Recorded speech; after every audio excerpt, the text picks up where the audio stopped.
In the spring of 2023, a pair of sandhill cranes landed in a wetland in Middle Tennessee and did not leave. This is not, on its face, a remarkable sentence.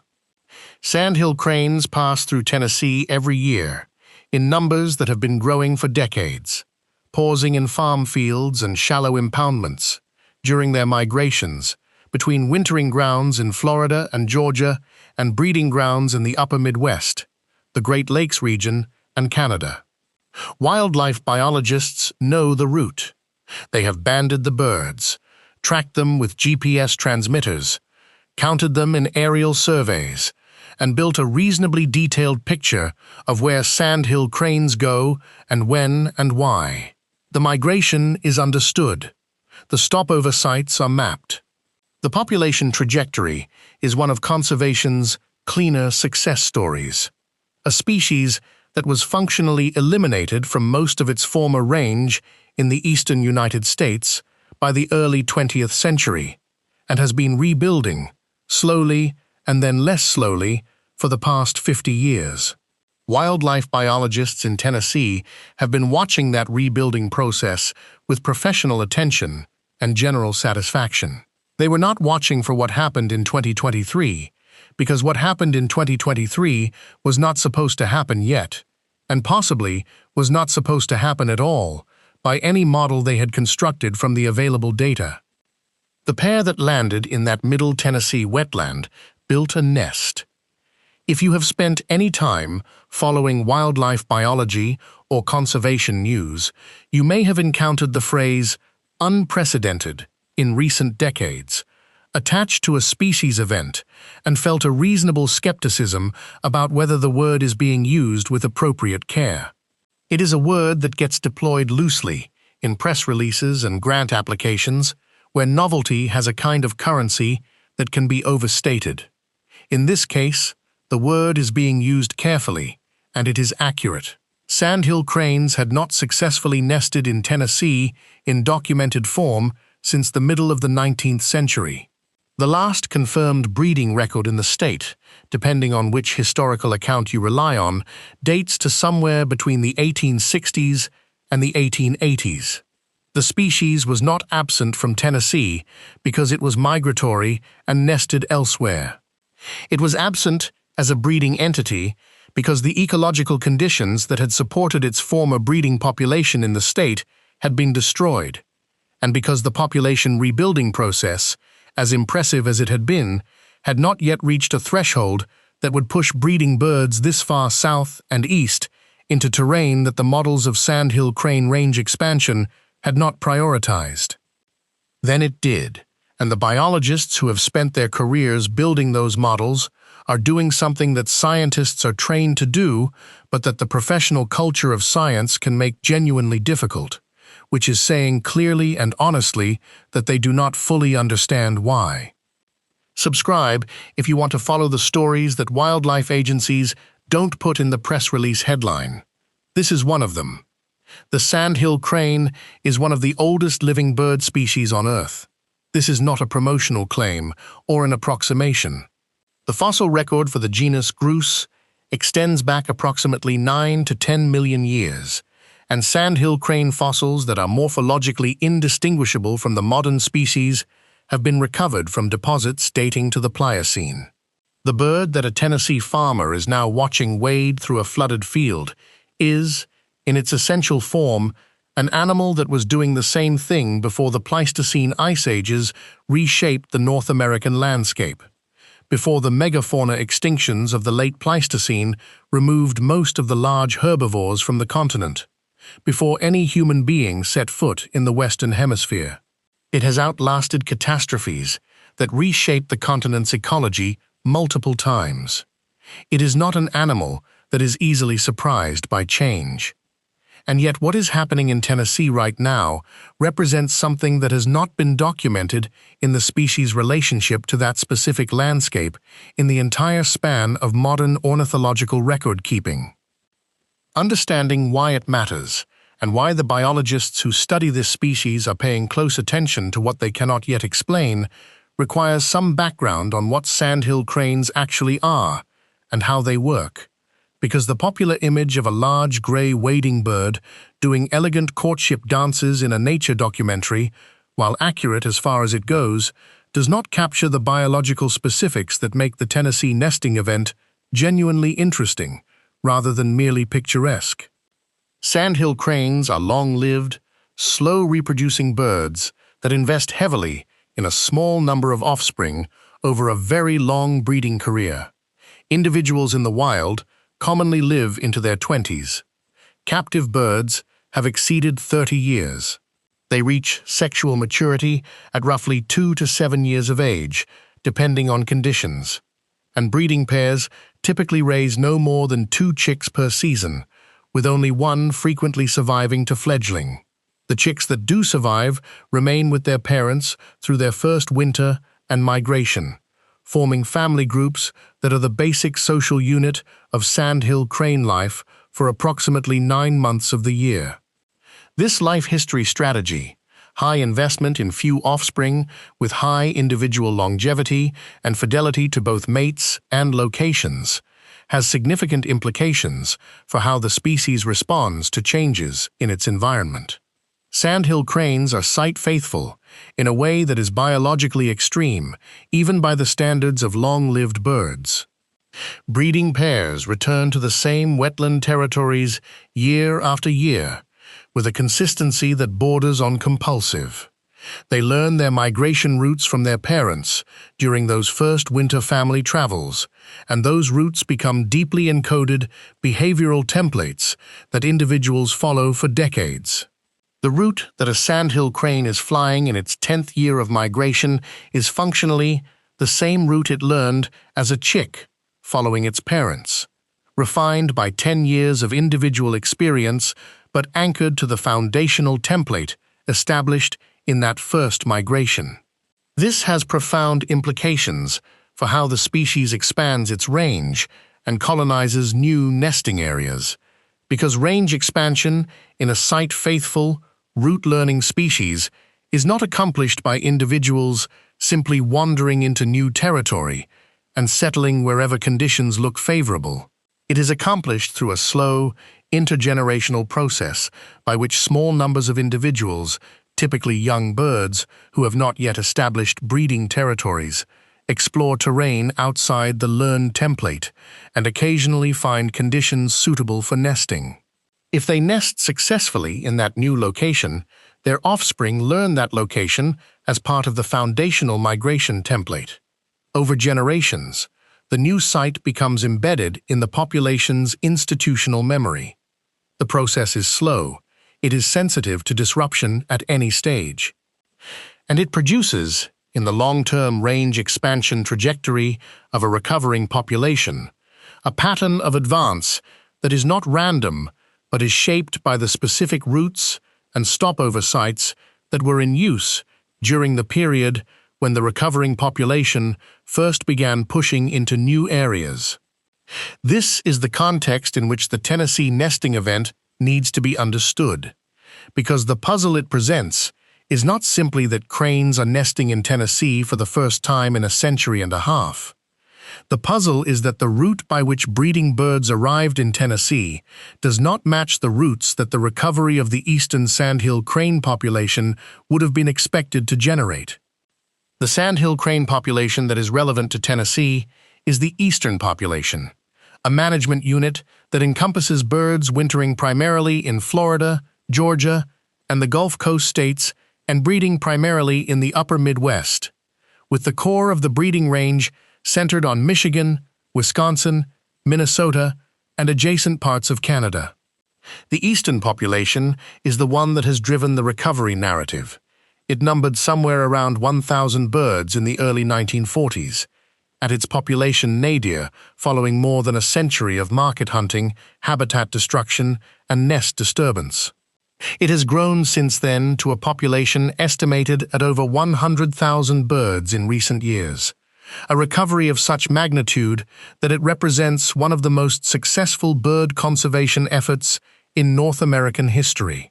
The migration corridor, through which that population moves between its wintering and breeding grounds, passes through Indiana, Ohio, western Tennessee, and Kentucky, with major staging areas at Wheeler National Wildlife Refuge in Alabama, and a constellation of wetland stopover sites across the Central Flyway.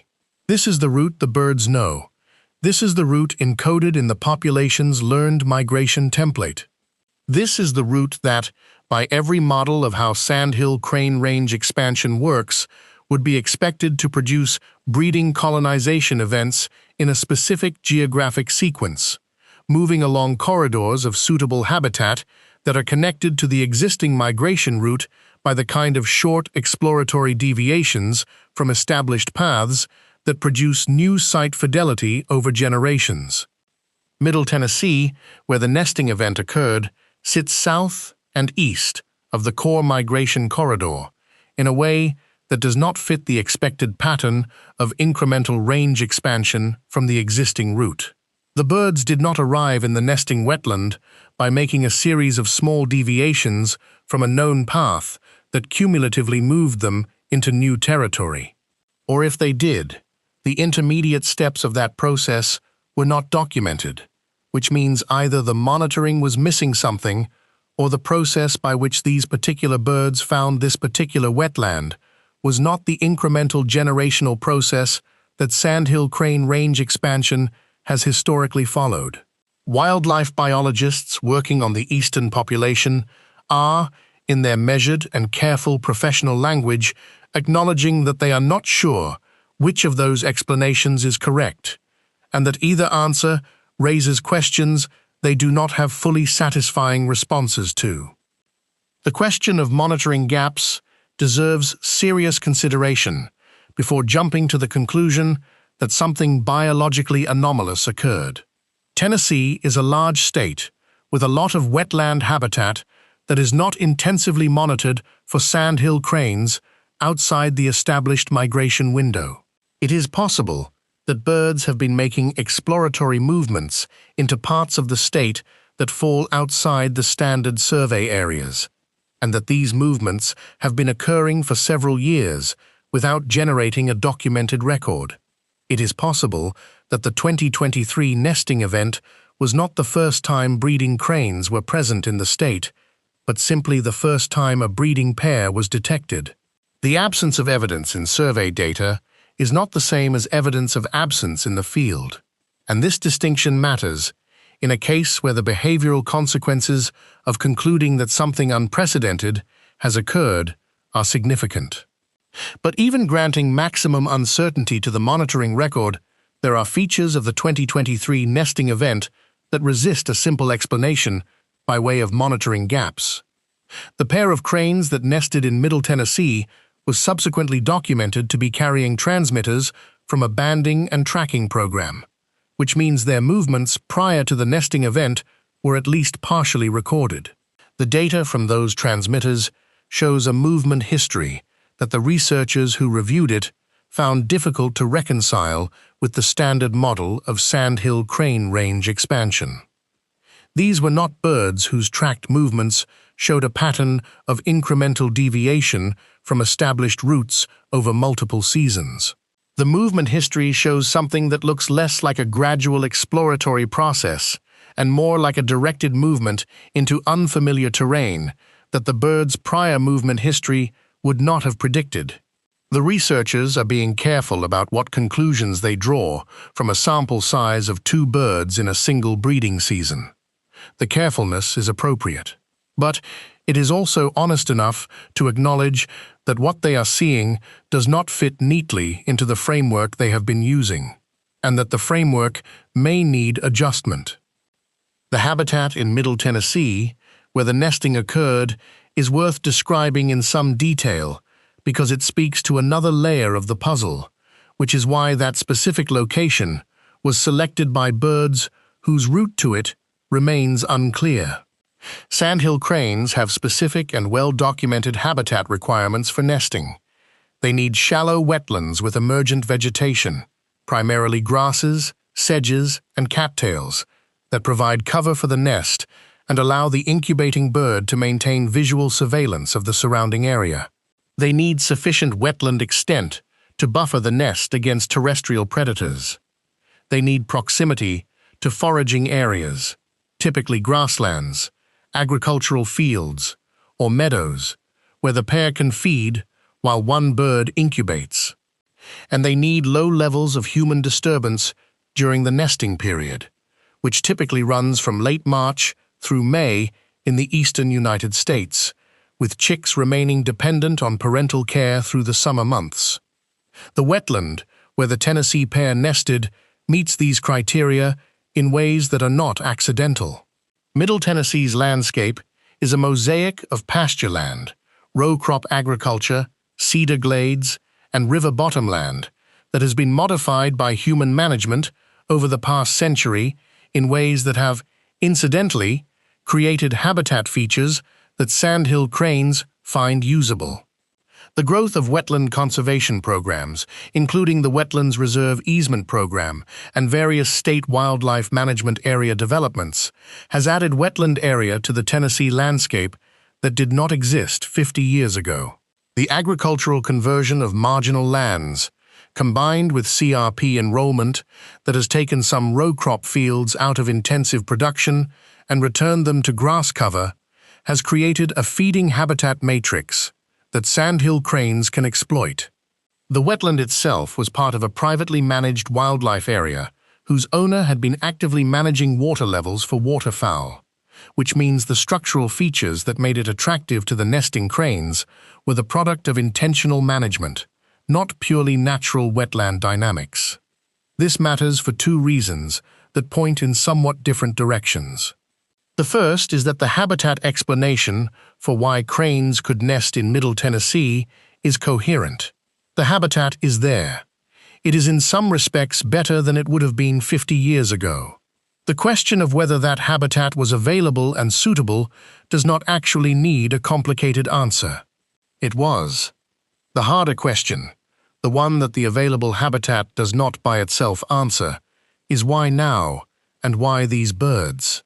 Suitable wetland habitat for sandhill crane nesting has existed in various parts of Tennessee for at least 2 to 3 decades, if current conditions are the relevant metric.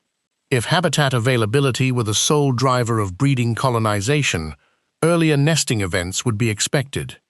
The fact that the nesting is occurring now rather than 20 years ago suggests that something beyond habitat has been the constraining factor, and that whatever that constraining factor was, it has now been overcome. Wildlife biologists believe that constraining factor is population density in the existing breeding range, creating dispersal pressure, combined with the slow intergenerational process of root learning, pushing the population's exploratory range incrementally southward and eastward. The timing makes sense under that explanation. But the specific route the 2023 birds took to get to the nesting site is still not fully reconciled with that explanation's predictions. The second reason the habitat management context matters is that it raises a question about the role of intentional human management in facilitating an apparently natural range expansion event. The landowner who created and maintains the wetland where the cranes nested was not managing for sandhill cranes. The management was directed at waterfowl. The crane's use of that site is an incidental outcome of management decisions made for other reasons. But the fact that managed wetlands are playing a role in the expansion of sandhill crane breeding range into Tennessee has implications for how wildlife managers and landowners in the region think about what they are creating and what their management decisions might attract. A landscape that supports nesting sandhill cranes is different from a landscape that merely provides stopover habitat. The management and legal considerations are different. The monitoring obligations are different. The landowner relationship with the wildlife that the property supports is different. And in Tennessee, where sandhill cranes have no prior recent history as breeding birds, the wildlife management community was not specifically positioned to navigate those differences before the 2023 event created the need. The recovery of the eastern sandhill crane population is one of the genuine triumphs of the North American conservation framework, and telling the story of the Tennessee nesting event without contextualizing it within that larger recovery narrative would be a significant omission. The Migratory Bird Treaty Act of 1918 was the foundational legal protection that ended market hunting and allowed surviving populations to stabilize. The subsequent establishment of national wildlife refuges along the migration corridor, particularly Wheeler in Alabama and Hiwassee in Tennessee, created protected stopover habitat that supported population growth during the critical early recovery period. State wildlife agencies in Florida, Georgia, and the Gulf states managed wintering habitat and coordinated conservation easements on private lands used by migrating birds. The Whooping Crane Reintroduction Program, which used sandhill cranes as foster parents for whooping crane chicks in a captive breeding and reintroduction experiment that ran from the 1970s into the 1990s, generated an enormous amount of research attention on sandhill crane biology, behavior, and ecology that built the scientific foundation for understanding the eastern population's recovery trajectory. The recovery happened because of deliberate policy choices, sustained management investment, and the work of generations of wildlife biologists who built the monitoring infrastructure that allows an event like the 2023 Tennessee nesting to be detected, documented, and analyzed. That monitoring infrastructure is also what makes the uncertainty about the route particularly striking. The eastern sandhill crane population is not poorly monitored. It is among the better monitored migratory bird populations in North America. The spring migration surveys, the wintering ground counts, the transmitter programs, the banding and resighting data, all of this constitutes a substantial observational record. The gaps in that record, the areas where the monitoring framework does not provide continuous coverage, exist not because of neglect, but because monitoring at scale requires prioritization, and the prioritization has been organized around the known migration route and the established breeding range. The question the Tennessee nesting event is forcing, quietly but persistently, is whether the monitoring framework was built in a way that was sufficiently sensitive to events occurring at the edges of the known range, where range expansion would by definition first appear, and where the framework's assumptions about where to look would by definition be least reliable. This is a question that wildlife biologists across multiple species and management contexts have been grappling with as climate-driven range shifts, habitat management outcomes, and population recoveries produce events in locations and at times that existing monitoring frameworks were not specifically designed to detect. The Sandhill crane case is an illustration of a broader methodological challenge in wildlife monitoring, which is that a monitoring framework designed around what is already known cannot, by construction, be fully efficient at detecting what is not yet known. Adaptive monitoring, which adjusts its geographic scope and temporal intensity as new information emerges, is the theoretical answer to this problem. The practical implementation of adaptive monitoring is constrained by the funding structures and institutional inertia of wildlife agencies that have built monitoring programs around established priorities and find it genuinely difficult to reallocate resources toward the unknown periphery where novel events are by definition harder to justify in advance. The chicks that hatched from the Tennessee nest in 2023 are now part of a story that has no established ending. If they survive to adulthood and breed themselves, they will carry in their behavioral repertoire a migration template that includes Tennessee as a breeding location. Their offspring will potentially learn that template. Over generations, if the nesting success continues and the population of Tennessee breeding sandhill cranes grows, the state could become a genuine part of the eastern population's breeding range in a way that is self-sustaining and no longer dependent on annual recruitment from birds making novel exploratory movements from the core breeding range. That is the optimistic trajectory, and it is biologically plausible given everything known about how sandhill crane populations establish new breeding areas. It is also not guaranteed. A nesting event in a new location requires sustained success over multiple breeding seasons before it generates the kind of behavioral template persistence that produces stable range expansion. Single breeding season events occur in novel locations and are not repeated. The distinction between a one-time anomaly and the leading edge of a genuine range shift requires time and data to establish, and the 2023 Tennessee nesting is at the very beginning of that evaluative window. What happened in 2024 is therefore as important as what happened in 2023, and the answer is that the cranes returned. The same pair, identified through transmitter data and individual field marks, came back to the same wetland in Middle Tennessee and nested again. They produced chicks again. The second successful nesting season in the same location by the same pair represents a qualitatively different data point than a single anomalous event. It means the site has become part of that pair's established behavioral template. It means their chicks from both seasons are now carrying a version of that template forward. And it means that wildlife biologists who were appropriately cautious about drawing conclusions from a single breeding season are now less able to treat the Tennessee nesting as an outlier in the population data and more compelled to treat it as the beginning of something whose scope and trajectory they need to understand. The 2024 season also produced something that 2023 did not, which is a second pair of Sandhill cranes nesting in Tennessee at a different location approximately 40 miles from the first site.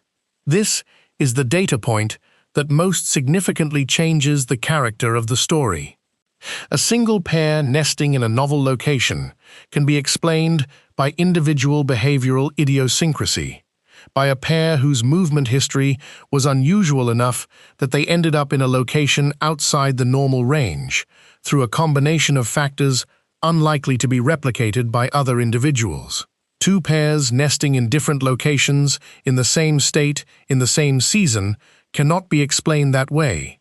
Two pairs means either that multiple individuals are independently making movements into Tennessee that their established migration templates would not predict, or that something about the conditions in Tennessee is attracting birds in a way that exceeds what individual behavioral variation can account for.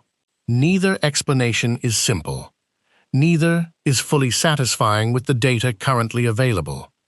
Both are more interesting than a single anomalous pair, and together they are pushing the scientific conversation about eastern Sandhill crane range expansion into territory that the existing models were not specifically built to address.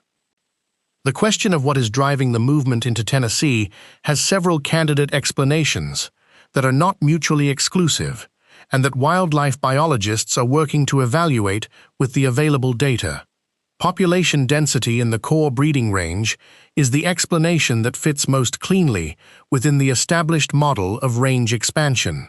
As the eastern population has grown, the carrying capacity of the upper Midwest breeding range has been approached in some areas, creating competitive pressure that pushes dispersing young birds further afield in their search for available nesting territories. Under this explanation, Tennessee breeding is simply what happens when the population gets large enough and the dispersal process runs long enough.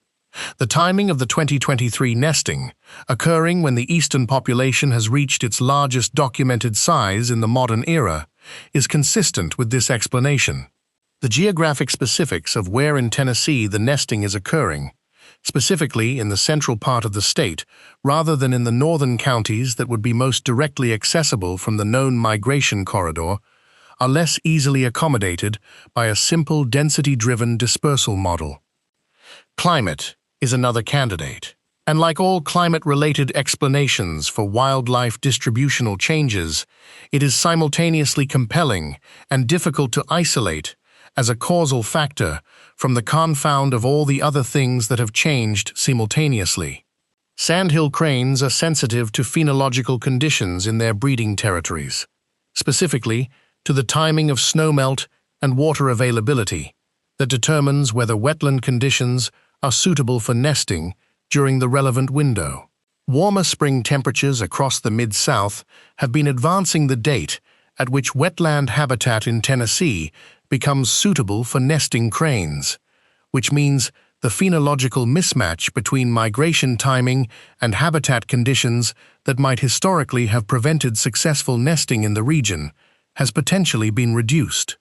A pair of cranes arriving in Tennessee at the time they would normally arrive at a Midwest breeding territory might have found, 50 years ago, that conditions were not yet suitable for nesting initiation.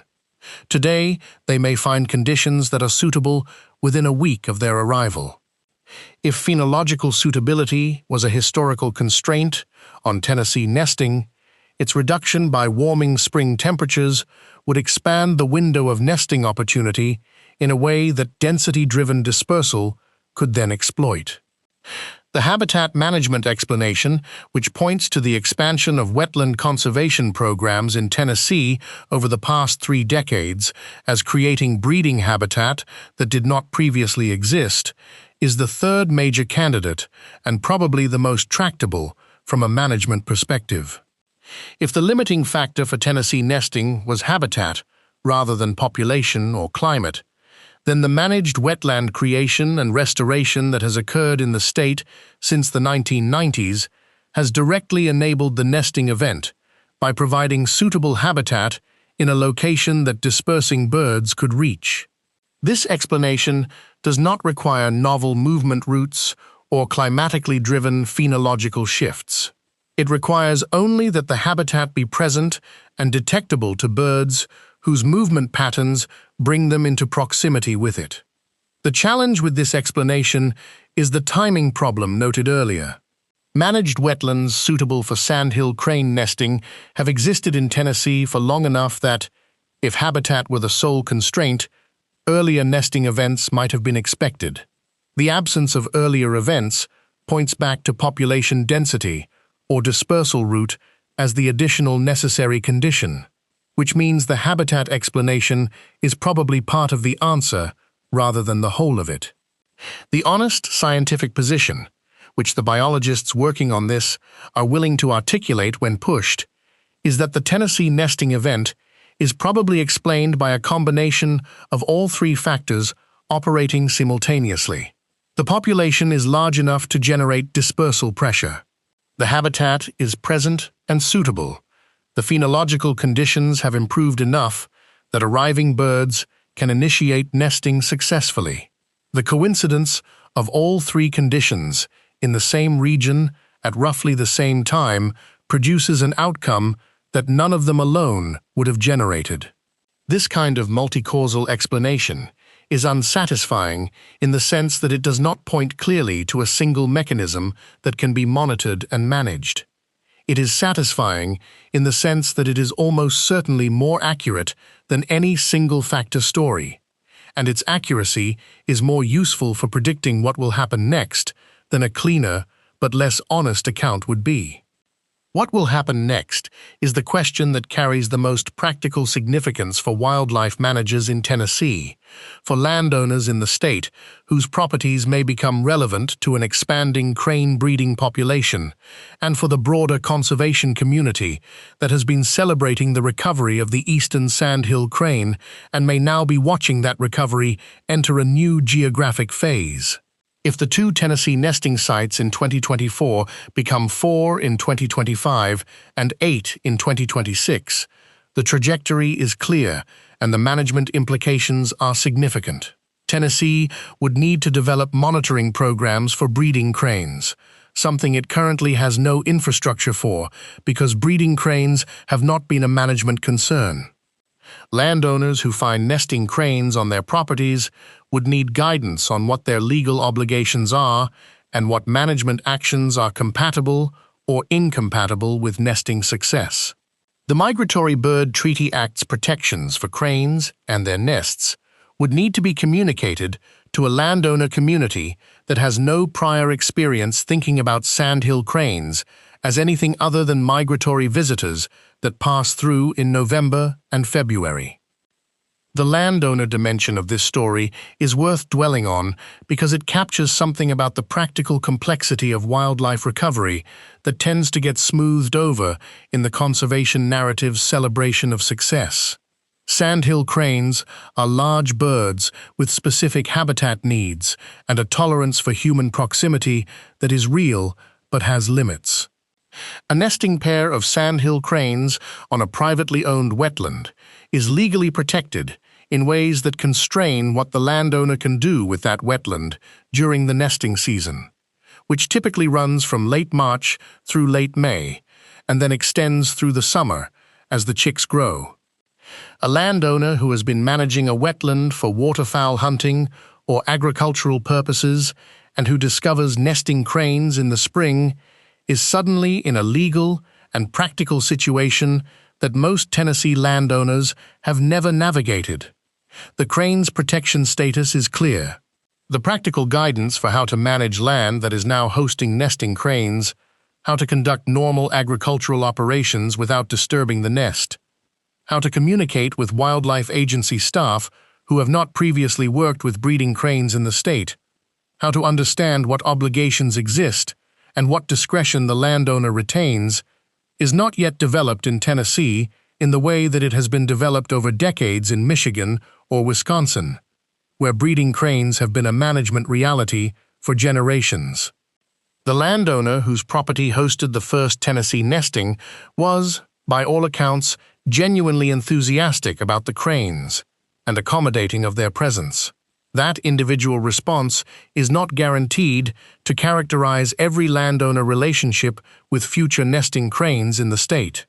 Tennessee's agricultural community includes operators for whom a spring nesting event on a wetland they plan to manage for specific purposes represents a practical complication rather than a conservation triumph.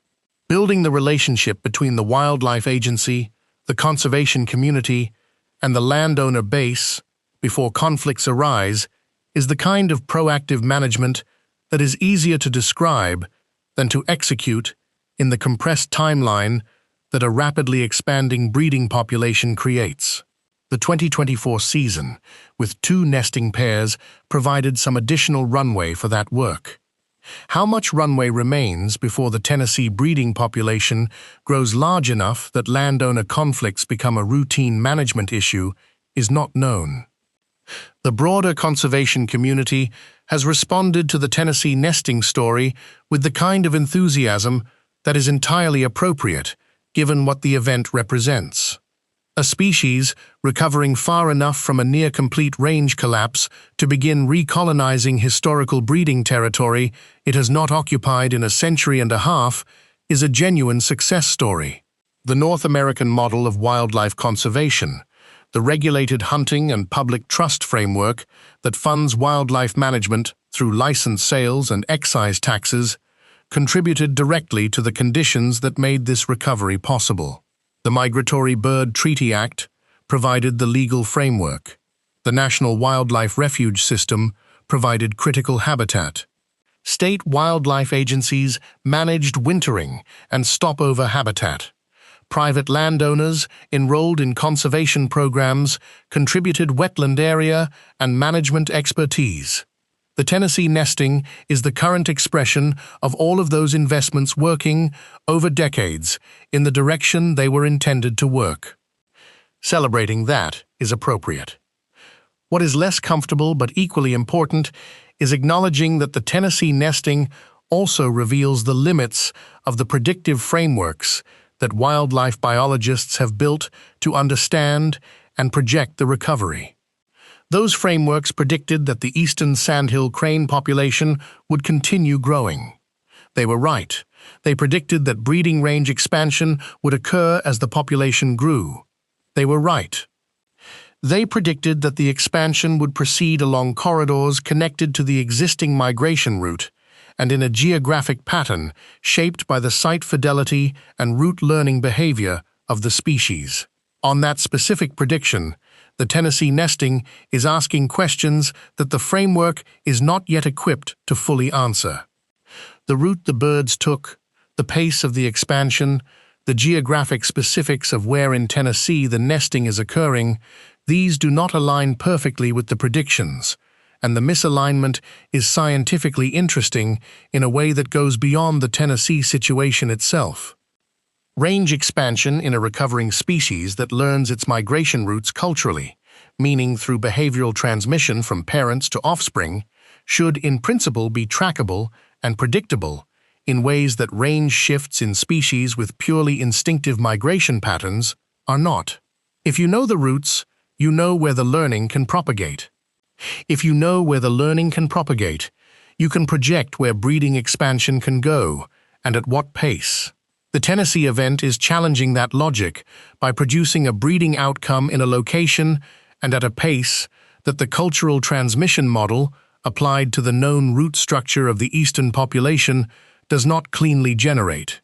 Either the monitoring record of the route used by the birds that ended up in Tennessee is incomplete in ways that matter for the model, or the model itself is missing a mechanism by which sandhill cranes can make movements that their established cultural template would not predict. Both possibilities are scientifically productive. Neither is resolved. The mechanism question is the one that is generating the most active scientific discussion among researchers working on the eastern population. Because if sandhill cranes have a capacity for range exploration that is less constrained by learned root structure than the current model assumes, the implications extend well beyond Tennessee. The entire southeastern United States contains wetland habitat that is climatically and ecologically suitable for sandhill crane nesting, and that falls outside the boundaries of the current breeding range and the migration corridor that the cultural transmission model would use to project range expansion. Georgia's coastal plain, the Carolinas river basin wetlands, the Gulf Coast bottomlands of Mississippi and Alabama, all of these regions hosted sandhill crane breeding populations historically that were eliminated by hunting and habitat destruction. All of them have seen wetland restoration and protection efforts over the past several decades. If the Tennessee nesting indicates that the eastern population has a capacity for exploratory range expansion that can move birds into suitable habitat faster, and by routes less constrained than the cultural transmission model projects, then the recovery of sandhill crane breeding to the broader southeastern historical range may be closer and more spatially complex than the existing framework suggests.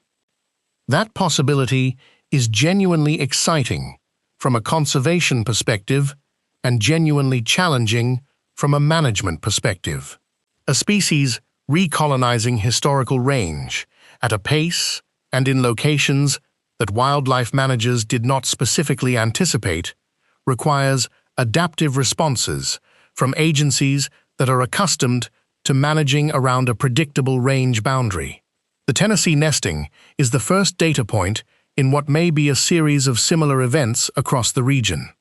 How the Tennessee Wildlife Resources Agency, the U.S. Fish and Wildlife Service, and the conservation community more broadly build their response capacity for that possibility in the years immediately following the 2023 and 2024 nesting events will shape how well-positioned the management framework is when the next novel nesting event occurs. In Tennessee, or in Georgia, or in the Carolinas, or wherever the population's exploratory edge next makes contact with suitable habitat that the models did not specifically prioritize. The chicks from the 2023 and 2024 Tennessee nests are out there right now. The ones that survived their first winter are making their second migration this year. They are young birds, not yet sexually mature, doing what young sandhill cranes do, which is traveling with their parents through the first couple of winters, and then, as they approach maturity, beginning to explore independently in ways that will eventually lead them to breeding territories of their own.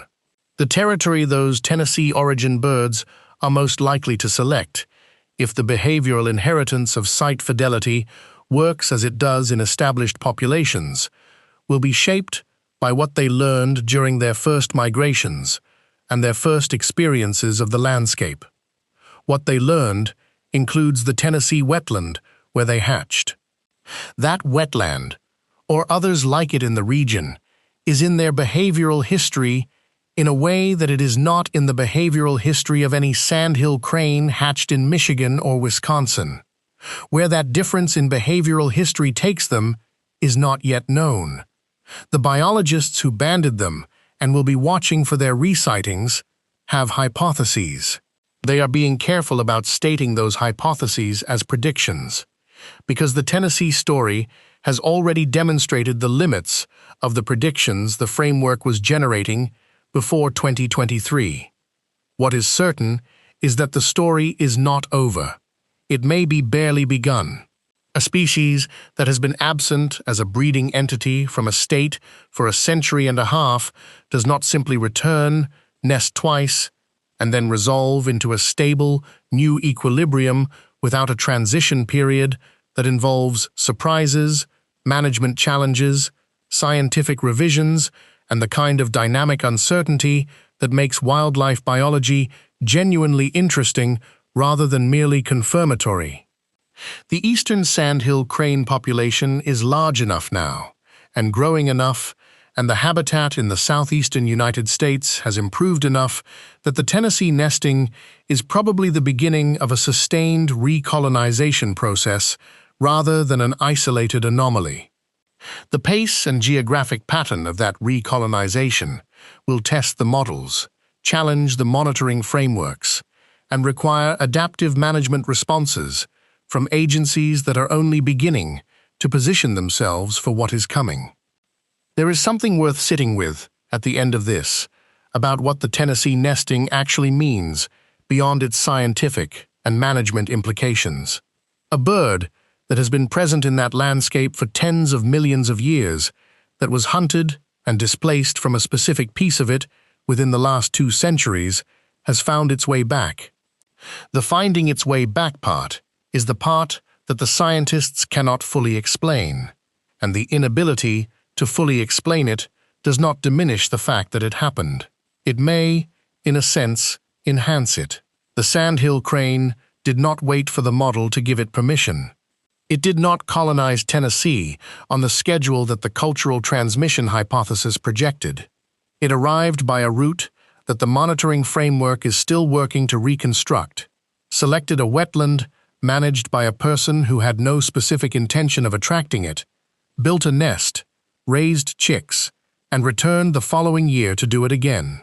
The oldest living bird lineage in North America, doing what it has been doing for 9 million years, which is finding the wet places and raising the next generation in them, appeared in a state that had stopped expecting it and produced a fact that the science is now working to catch up to. That gap between what the animal did and what the framework predicted is not a failure of the framework. It is the normal condition of ecology, which is that life is always slightly ahead of the science that tries to understand it. The cranes were in Tennessee before the biologists had a model that projected them there. They will probably be in other places before the revised model projects those places either. The job of the science is not to have predicted correctly in advance.